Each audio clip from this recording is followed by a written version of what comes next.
James, first of all, you began the season with a very different looking team. You obviously had a lot of players that moved to university in the summer, but that period of transition obviously brought its challenges with young players coming in that were only turning 15. You had a few that didn't turn 16 until halfway through the season. What was that like for you to start off with?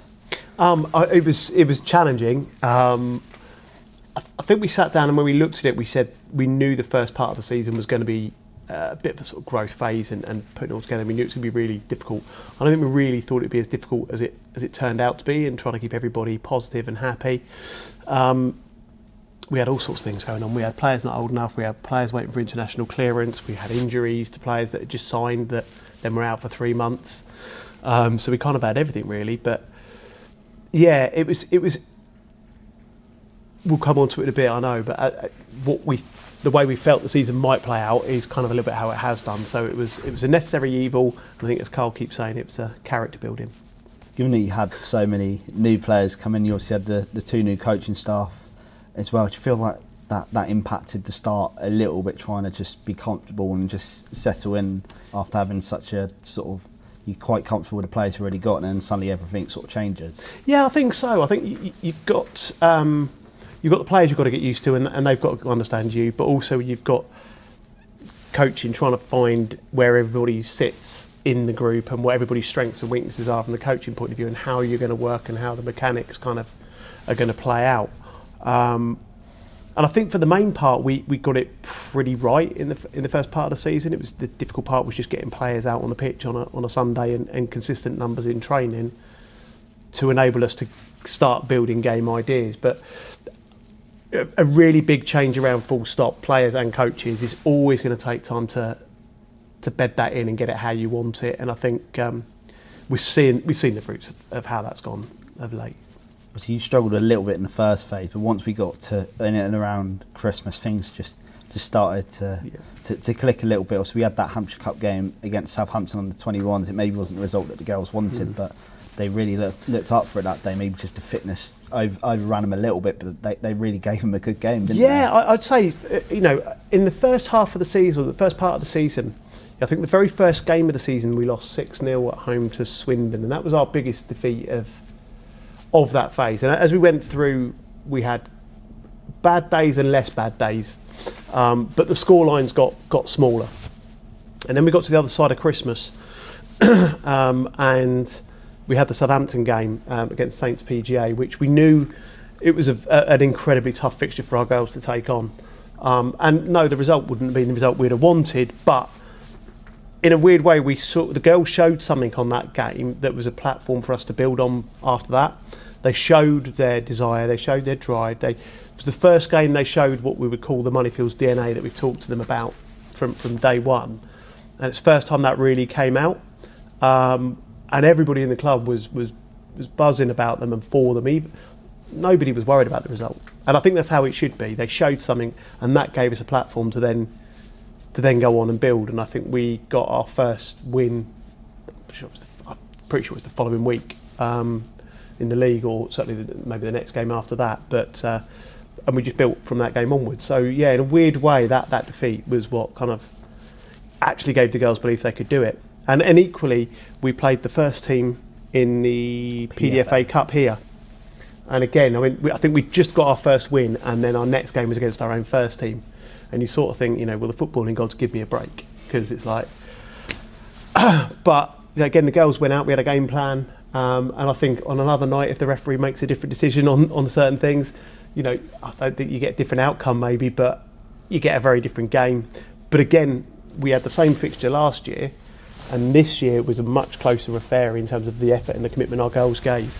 And again, really, really proud of them in that defeat, and that's just given us more springboard to go from. So it's been really, really good second part. Is that something you maybe want to see in pre-season? Maybe give some teams that are at Moneyfields level, or maybe the local teams around us that are playing PGA. Do you think that'd be really good to hopefully boost the girls' confidence and get them a bit more familiar with certainly the physical output of football? Because obviously a very young squad, aren't they? Yeah, very young squad. I mean, they're all 16 years old, 17 years old, predominantly with one or two who are a fraction older than that.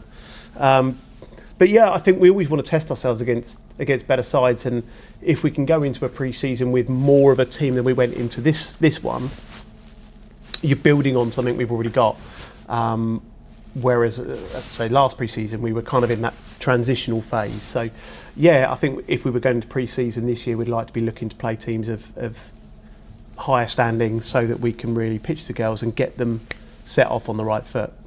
Also, we've had Lola Archibald and Amy Cheadle. They were on the bench in that National Plate final against Cheadle. I know you were in the dugout. What was that experience like for them two? Obviously, we saw Lola come on at the end. How proud were you to be part of a day like that? Obviously, result apart, it was a massive day for the football club, wasn't it? Yeah, it was a fantastic day for the football club all over.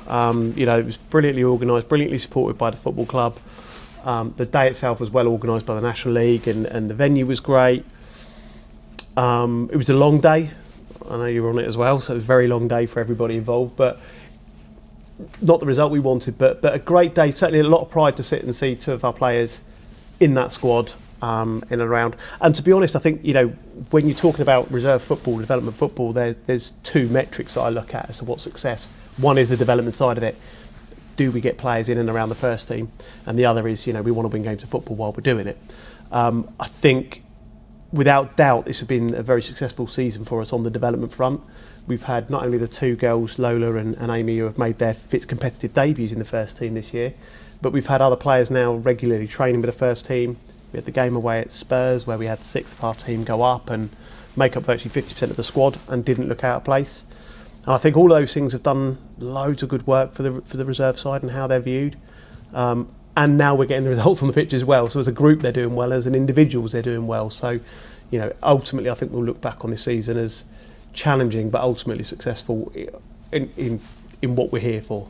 They're the main two that have sort of set the standard to the rest of their teammates of what it takes to be in and around Carl's squad. I know he comes around and looks around in training, but nearly every week Lola and Amy are getting involved with the first team, aren't they?